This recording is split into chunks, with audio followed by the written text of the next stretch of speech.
అన్ని నగలకు తరుగులో 1% తక్కువ. అంతేకాదు మీ పాత నగలకు 150 రూపాయలు గ్రాముకు ఎక్కువ ఇస్తాము. ప్రిన్సిపల్ రూపారెడ్డిని హత్య చేసింది మరెవరో కాదు, ఆమె స్టూడెంట్స్ ఇద్దరు 10th క్లాస్ విద్యార్థులు అని చెప్పేసి నిన్న బయటపడిన విషయం తెలిసిందే. ఇప్పుడు దీని మీద కూడా అనుమానాలు వ్యక్తం అవుతున్నాయి. ఈ స్టూడెంట్సే హత్య చేశారా, లేకుంటే వీళ్ళ వెనకాల ఎవరన్నా ఉన్నారా అన్న కోణంలో కూడా చాలా మంది అనుమానిస్తున్నారు. దీనికి సంబంధించి ఒకసారి డిస్కస్ చేయడానికి ప్రజెంట్ మనతో పాటు దాము బాలాజీ గారు సీనియర్ జర్నలిస్ట్ ఉన్నారు. వారిని అడిగి తెలుసుకునే ప్రయత్నం చేద్దాం. నమస్కారం. నమస్తే. సో ఇద్దరు 10th క్లాస్ విద్యార్థులు ఇలా వెళ్ళి మర్డర్ చేశారు అంటే చాలా మంది నమ్మట్లేదు. వీళ్ళ వెనకాల ఎవరన్నా ఉండే అవకాశం ఉందన్న అనుమానాలు కూడా ఎక్స్ప్రెస్ చేస్తున్నారు. సో పోలీసులు కూడా యాంగిల్ ఏమైనా ఇన్వెస్టిగేషన్ చేస్తున్నారా, మరి వీళ్ళ వెనకాల ఎవరన్నా ఉండే అవకాశం ఉందా, దీనికి సంబంధించి మీరేం చెప్తారు సార్? మొత్తం 11వ తేదీ ఈ సంఘటన జరిగితే నిన్న వాళ్ళు దీన్ని ఫైనలైజ్ చేశారు.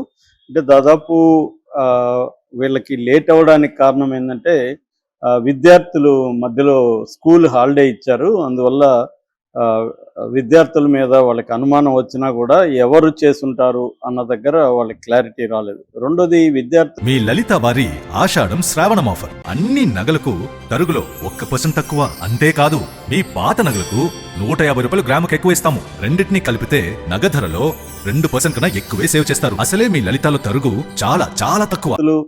చాలా ప్రొఫెషనల్ కిల్లర్స్ లాగా బిహేవ్ చేశారు. చాలా ఆశ్చర్యం వేస్తుంది. అంటే మనం సినిమాలో చూసి దాన్ని అనుకరించారా, లేకపోతే వెబ్ సిరీస్ చూసారా, ఇవన్నీ కూడా బయటికి రావాల్సి ఉంది. అయితే పోలీసులు సమగ్రమైన విచారణ చేశారా, హడావిడిగా పెట్టేశారా? ఎందుకంటే విద్యార్థులు ఇద్దరే చంపారంటున్నారు. చంపింది ఒక అబ్బాయి. సో అది కూడా తాండా అబ్బాయిలు. ఇద్దరిది కూడా 2 వేర్వేరు తాండాలు, పూల్ సింగ్ తాండా అండ్ పిల్య తాండా. ఈ పూల్ సింగ్ తాండా అబ్బాయి మెయిన్ దీంట్లో లీడ్ చేసింది. ఈ పిల్య తాండా అబ్బాయి ఏమో ఊరికే కూడా వెళ్ళాడు, గస్తీ ఉన్నాడు, అతను వెళ్ళి పొడవలేదు. సో ఇప్పుడు వరకు అంటే ముందుగా అసలు పోలీసులు ఆయన శరత్ చంద్ర ఎస్పీ శరత్ చంద్ర పవార్ ఆయన చెప్పిన దాన్ని బట్టి ముందుగా మనం బ్రీఫ్గా చెప్పుకుంటే ఆయన ఏం చెప్తున్నారంటే, యాక్చువల్గా ఈ పూల్ సింగ్ తాండా అబ్బాయి, ఈ పిల్య తాండా అబ్బాయి ఇద్దరు కూడా ఆ స్కూల్లో 10th క్లాస్ చదువుతున్నారు. 16 ఏళ్ళు. వాళ్ళు అక్కడ హాస్టల్లో ఉంటున్నారు, రెసిడెన్షియల్గా చదువుకుంటున్నారు. సో వాళ్ళలో ఒక అబ్బాయి దగ్గర ఫోన్ ఉండడం, ఆ తర్వాత తను మందు కొడుతుండడం, ఇలాంటి అలవాట్లు చూసి ఈ రూపారెడ్డి వాళ్ళ అమ్మ నాన్నని పిలిచి ఇలాగ చేస్తున్నాడు మీ వాడు, హాస్టల్లో పెట్టుకుంటే ఇతరులను కూడా చెడగొడుతున్నాడు అని చెప్పి అతను హాస్టల్ నుంచి తీసేసి డే స్కాలర్గా వాళ్ళ ఊరు నుంచి రమ్మని చెప్పింది. దాంతో అతను కోపం పెట్టుకున్నాడు. This is one aspect. Main aspect మాత్రం డబ్బుల కోసమే వీళ్ళు హత్య చేశారనేది ఎస్పీ చెప్తున్నాడు. మెయిన్ ఆస్పెక్ట్ రివెంజ్ కాదు, ఇది కూడా తోడై ఉండొచ్చు, కానీ అదే మేజర్ ఆస్పెక్ట్ అయితే కాదు. సో ఇది ఒక జరిగింది. దాని తర్వాత ఏమైందంటే వీళ్ళు బాగా విచ్చలవిడిగా డబ్బులు ఖర్చు పెట్టడానికి అలవాటయ్యారు. 1 month బ్యాక్ కూడా గోవాకి వెళ్ళొచ్చారు వీళ్ళు. సో వీళ్ళకి ఫోన్ కొనుక్కోవాలి అనే ఒక కోరిక ఉంది. ఐఫోన్ కొనాలని, డబ్బులు కావాలి. అట్లాగే జల్సాలకు కూడా అలవాటు, బాగా మందు దాగి పార్టీలు ఇచ్చే బ్యాచ్ అనమాట వీళ్ళు. సో అలాగా ఉన్నప్పుడు డబ్బులు వాళ్ళ తాండాల్లో అంత డబ్బులు లేదు వీళ్ళ దగ్గర. అందుకని వీళ్ళు ఏం చేస్తారంటే ఎలాగన్నా డబ్బులు ఎలా సంపాదించాలి ఇవన్నీ కూడా వాళ్ళు యూట్యూబ్ వీడియోలు కూడా చూశారు. హౌ టు ఎర్న్ మనీ అనే యూట్యూబ్ వీడియోలు కూడా చూశారు. ఈ క్రమంలో వాళ్ళకి అన్నిటికంటే బెటరు దొంగతనం అనిపించింది. సో ఎక్కడో ఎందుకు దొంగతనం చేయాలో, మన ప్రిన్సిపాల్ దగ్గరే చేయొచ్చు కదా అని చెప్పి వాళ్ళు అనుకొని ఫీజులు మెల్లమెల్లగా వసూలు జరుగుతున్నాయి. దాంతో వాళ్ళు ఒక 5-6 రోజుల ముందే ఈ ప్లాన్ వేసుకున్నారు. అంటే ఆమె ఇంట్లో దొంగతనం చేయాలి, చంపాలనేది వాళ్ళ ఎయిమ్ కాదు, దొంగతనం చేయాలనేది ఎయిము. సో దానికి సంబంధించి రెక్కి అవన్నీ చేశారు. వాళ్ళు ఇల్లు ఎక్కడ ఉంటుంది, ఆ ఇంటి వెనకాల ఏముంటుంది, ముందేముంటుంది, సీసీటీవీలు ఎక్కడ ఉన్నాయి, ఇవన్నీ కూడా వాళ్ళు చేశారు. ఎట్లా పారిపోవాలి, కత్తి తీసుకెళ్ళాలనేది కూడా వాళ్ళ ప్లాన్లో భాగం. అంటే ఒకవేళ ఏమన్నా మనకి ఏదైనా అనుకోకుండా ఎవరైనా ఇబ్బంది అయితే కత్తితో బెదిరించి కానీ లేకపోతే వాళ్ళని పొడిచి కానీ మనం ఎస్కేప్ అవ్వాలి అన్న ఒక డీటెయిల్ ప్లాన్ ఇద్దరు కలిసి వేసుకొని ఆ రోజు మంగళవారం ఈమె హైదరాబాద్ నుంచి వచ్చింది, సోమవారం ఈవినింగ్ వచ్చింది, మంగళవారం స్కూల్కి వెళ్ళింది. అదే రోజు పెద్ద ఎత్తున ఫీజులంతా కూడా కలెక్ట్ అయినాయి. సో వీళ్ళ ఇంట్లో డబ్బులు ఉంటుంది ఈరోజు, ఇంకా బ్యాంకులు వేయలేదు కాబట్టి ఇప్పుడే కరెక్ట్ అని నా స్కూల్ అయిపోయినాక 4 గంటలకి ఈ పూల్ సింగ్ తండా అబ్బాయి ఒక హుడీ, రెడ్ టీ షర్టు ఇవన్నీ వేసుకొని ఆ, తన ఇక్కడికి వచ్చాడు. ఎక్కడికి పీల్య తాండా అబ్బాయి దగ్గరికి వచ్చాడు.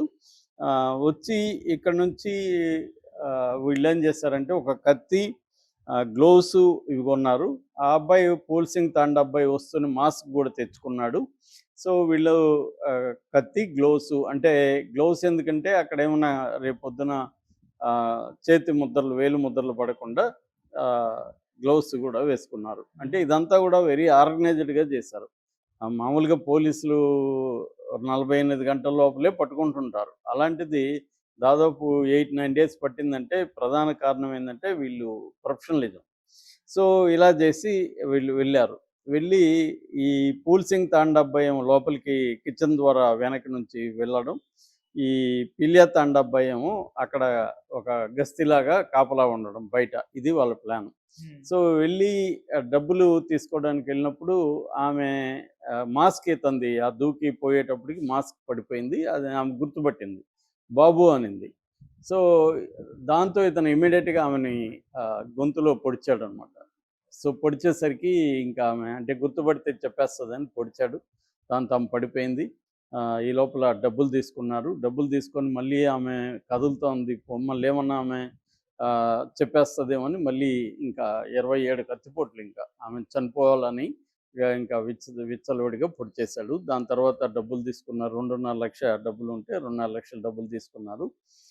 తర్వాత ఆమె ఫోన్ కూడా తీసుకొని బయటకు వచ్చి ఆ ఫోన్ని ఒక బండరాయి పెట్టారు. తర్వాత కొంత దూరం పోయారు. కొంత దూరం పోయినాక ఈ బట్టలన్నీ ఇప్పి ముందే తెచ్చుకున్నారు. ఇది యూనిఫామ్. అంటే వీళ్ళకి ఐడియా ఉంది, సీసీటీవీలో పోలీసులు పట్టుకుంటారు కాబట్టి ఒకే డ్రెస్ ఉంటే మనల్ని అదే డ్రెస్లో ఎక్కడెక్కడ సీసీటీవీలో కనబడతామో ఫాలో అయిపోతారు అని చెప్పి డ్రెస్ కూడా చేంజ్ చేసి స్కూల్ యూనిఫామ్లో వెళ్ళిపోయారు. సో అందువల్ల కూడా పోలీసులకి అక్కడ ఏంటంటే ఇంటి ముందు నుంచి వెళ్ళలేదు కాబట్టి వీళ్ళు సీసీటీవీలో కనిపించలేదు. దూరంగా ఒక సీసీటీవీలో రెడ్ షర్ట్ మాత్రమే ఉంది. సో ఇప్పుడు పోలీసులు ఎలా పట్టుకున్నారు వీళ్ళని అంటే పోలీసులు రకరకాల యాంగిల్స్లో ట్రై చేశారు. అంటే ఈమెకి ఎవరైనా ఎనిమీస్ ఉన్నారా?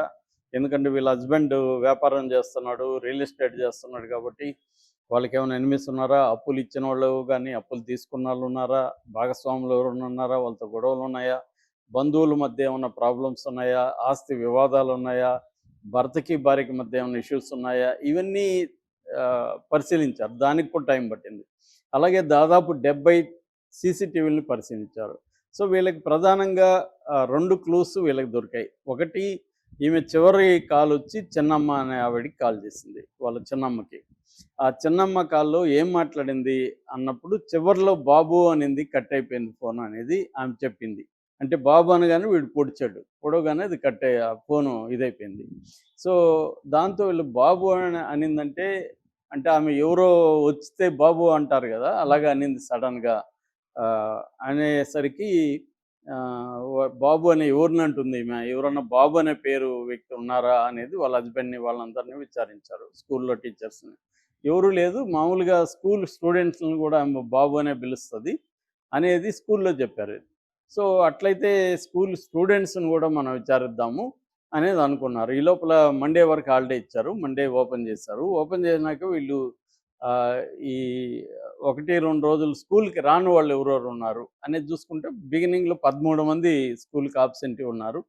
అందులో మళ్ళీ వీళ్ళు ఐడెంటిఫై చేశారు ఎవరు కొంత విచ్చలవిడిగా తిరగడం ఎవరు, లేకపోతే ఆమెకి మధ్య ఉన్న గొడవలైనా, ఇట్లా ఒక 5 మందిని మళ్ళీ దాన్ని తగ్గించారు. దాని తర్వాత ఒక 2 మీద వీళ్ళకి అనుమానం వచ్చింది. ఈ 5 మంది మీద నిఘా పెట్టారు. అందులో 2 మాత్రం ఈ పూల్ సింగ్ తండా అండ్ పిల్య తండా పిల్లలు డబ్బులు విచ్చలవిడి ఖర్చు పెడుతున్నారని, ఫ్రెండ్స్కి పార్టీ ఇచ్చారని, అందులో ఒక అబ్బాయి ఐఫోన్ కొన్నాడని, ఈ విషయాలు వీళ్ళకి వచ్చాయి. దాంతో వాళ్ళిద్దరిని మొఫెడ్లో ఎక్కడో వెళ్తుంటే వాళ్ళిద్దరిని పట్టుకున్నారు. ఇంకా ఒక అనుమానం వచ్చి పట్టుకున్నాక వాళ్ళ దగ్గర డబ్బులు కూడా 1,54,000 ఒక అబ్బాయి దగ్గర దొరికింది. సో ఈ పూల్ సింగ్ తండా అబ్బాయి దగ్గర ఆ డబ్బులు చూస్తే అందులో బ్లడ్ ఇవి కూడా ఉన్నాయి, ఆ బ్లడ్ పడింది వాటి మీద. సో దాంతో ఇంక వీళ్ళకి కన్ఫర్మ్ అయింది. ఆ బ్లడ్ దాన్ని టెస్ట్ కూడా పంపించారు. ఇది వీళ్ళేమో అది మేక రక్తం అట్లేదో కన్ఫ్యూజ్ చేయాలని ట్రై చేశారు. దాన్ని హ్యూమన్ బ్లడ్ అనేది ల్యాబ్ టెస్ట్లో కూడా వచ్చింది. దాని తర్వాత ఇంకా వీళ్ళ పద్ధతులు వాళ్ళని కొట్టుండొచ్చు. మొత్తానికి వాళ్ళు మొత్తం కన్ఫెస్ అయితే అయిపోయారు. మేమే చేశామని చెప్తున్నారు. అయితే ఇక్కడ ఏందంటే వీళ్ళే ఇంత ప్రొఫెషనల్‌గా చేశారా? ఎందుకంటే 15, 16 ఇయర్స్ పిల్లలు వీళ్ళు. స్కూల్ పిల్లలు. వీళ్ళకి ఇంత ప్రొఫెషనల్‌గా ప్లాన్ చేసి వీళ్ళే చంపారా? వీళ్ళ ఎనక ఎవరైనా ఉన్నారేమో, ఇది హడావిడిగా క్లోజ్ చేస్తున్నారు. ఎందుకంటే మొన్నటి వరకు హస్బెండ్ రోల్ ఉందనేది కూడా పోలీసులే లీక్ చేశారని చెప్తున్నారు. హస్బెండ్ ఫోన్‌లో కొన్ని ఇవున్నాయి అవన్నీ. మరి ఎవరైనా వీళ్ళ దగ్గర చేయించి ఇలాగా ప్లాన్ ఏసి చేయించి వాళ్ళు పేర్లు రాకుండా వీళ్ళతో ముందుగానే మాట్లాడుకొని వీళ్ళు కూడా మేమే చంపామని ఈ స్టోరీ చెప్పి ఈ డబ్బుల కోసమే చంపామని అనేది అంటున్నారు. సో క్లియర్‌గా అంటే వీడు ఒక్కరు మామూలుగా ఆమె లేనప్పుడు కూడా వెళ్ళి డబ్బులు తెచ్చుకోండొచ్చు వీళ్ళు. ఆమె మండేనే వచ్చింది. దానికి కూడా వీళ్ళేమంటున్నారు, అదే రోజు మామూలుగా ఫీజులన్నీ ఒకే రోజు రావు. ఒక 4, 5 రోజుల్లో ఇస్తా ఉంటారు పిల్లలు. సో ఇదంతా నమ్మశక్యంగా లేదు ఈ స్టోరీ. దీంట్లో ఇంకా లూప్స్ ఉన్నాయి అనేది అంటున్నారు. కానీ ఎస్పీ మాత్రం క్లియర్‌గా అయితే చెప్తున్నాడు వీళ్ళే చేశారని. పైగా ఆయన పేరెంట్స్‌కి కూడా ఒక చిన్న సలహా కూడా ఇచ్చాడు. అదేంటంటే మీ పిల్లలు ఎలా ఉన్నారు, ఏంటి ఇవన్నీ చూడండి అని చెప్పి. వీళ్ళు కేవలం ఫోన్ కోసం, బైక్ కోసమే ఈ హత్య చేసినట్టుగా చెప్తున్నారు. అయితే ఈ మధ్యకాలంలో మనకి ఇండియాలో చూస్తే దాదాపు 35,000 క్రైమ్స్ ఈ జువనైల్ అంటే 18 ఇయర్స్ లోపల పిల్లల్ని జువనైల్స్ అంటారు. జువనైల్ డిలింక్వెన్సీ అంటారు క్రైమ్‌ని.